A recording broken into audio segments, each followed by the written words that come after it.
In today's episode, we're going to be talking about vulnerability. So, before I go any further, vulnerability is all about just being real, open, honest, and authentic with your feelings. That's all it is. And there's an interesting fact from relationship research where studies show that emotional disclosure, especially with those that we love, like when we are open about our feelings, the studies show that that is one of the key ingredients and building blocks for intimacy. Yet for those of us who have relationship OCD, like being open and vulnerable feels like a nightmare. So if you find yourself building emotional walls, creating distance, or feeling terrified of being too much in your relationship or being rejected in your relationship, this episode is for you. Welcome to the Bossing Up Overcoming OCD show, where I'm going to be talking about vulnerability, such as why vulnerability feels so threatening when you have relationship OCD, how fear of being vulnerable might actually be feeding your obsessions, and then I'm going to give you some practical steps. Start building emotional intimacy today through the power of vulnerability. So, as someone who has worked with a lot of women who are closed off, they're sheltered, and they're like, Erin, I'm just not good at conversation. I'm not good at opening up about my feelings, like saying all these things out loud or revealing this to the person I love. Wow, that's like a huge ask. So I've seen how the fear of vulnerability has become relationship OCD's best friend. And it doesn't have to stay that way. Before we go any further, let me tell you about my friends at Thrizer. Thrizer transforms the way clients interact with their out-of-network benefits. As you know, clients need to manually submit super bills for out-of-network sessions and wait months for reimbursement. With Thrizer, clients can just pay a copay for sessions while Thrizer covers the rest of your full rate up front. They handle everything from verifying out-of-network benefits, submitting claims, to waiting for reimbursement on the client's behalf. In turn, they are an incredibly powerful tool for you and your practice to convert and retain private pay clients. You can try Thrizer completely for free with my link. Okay, let's understand vulnerability. All right, like what is this thing? And being real, y'all, like vulnerability was something that made my brain go like, what? Because it just felt so confusing for a while, but likely because it was a pain point in my life. I was on the struggle bus hard with being vulnerable because it feels like when you are vulnerable, like somehow you lose power, but that's not true. That's the relationship OCD tricking you. Because while that was my fear and I have since worked through it, I now see how being open and vulnerable and having all that communication, oh my gosh, it has completely changed my marriage and just how I feel on the inside. So here's some other common fears in the way vulnerability plays out with relationship OCD. So maybe you've got the fear of, if I open up, they'll leave.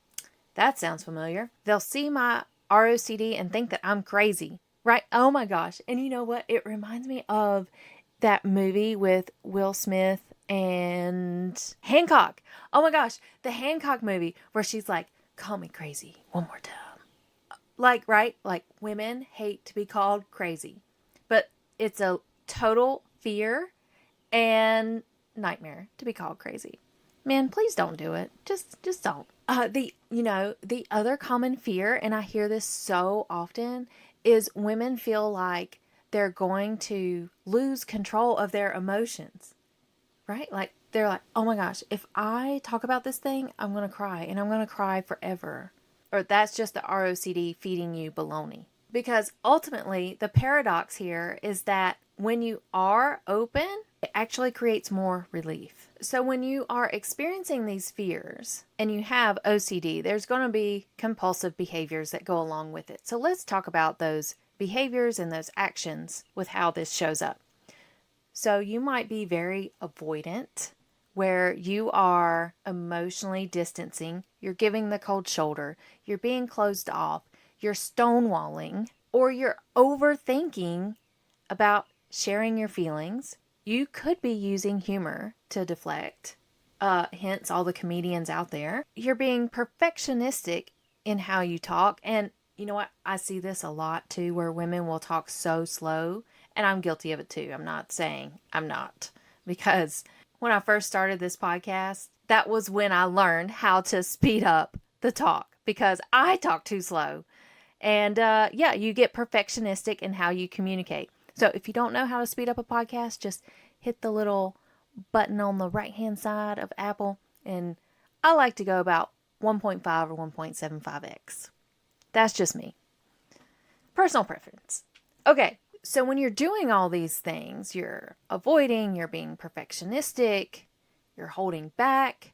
Here's how it impacts your relationship. You're creating a false sense of safety. You're missing out on genuine connection. Your partner gets confused and frustrated.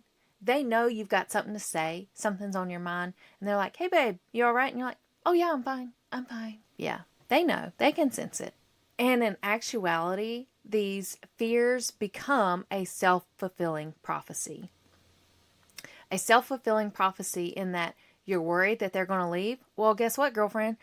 They're probably going to leave because you are closing them off. You're not letting them in. Like, how can they have a relationship with you if you're not building that emotional intimacy and also signaling to them, like, I trust you enough to let you into my life and into my heart and in my emotions. You know, just food for thought. And to give you a clearer example of how this shows up, how many times have you spent like 45 minutes on a single text message because you write it out, you delete it, you overthink it, then you got to add some emojis, then you're like, oh wait, no, the emojis are too much. And then you ask your friends what they think about the text before you send it. And at the end of the day, you just delete it and be like, okay, whatever you want to do. Yeah. So you have spent so much time in a full anxiety spiral, you're getting reassurance, and then you still don't get your needs met. If any of these examples or situations sound familiar, know that you're not alone.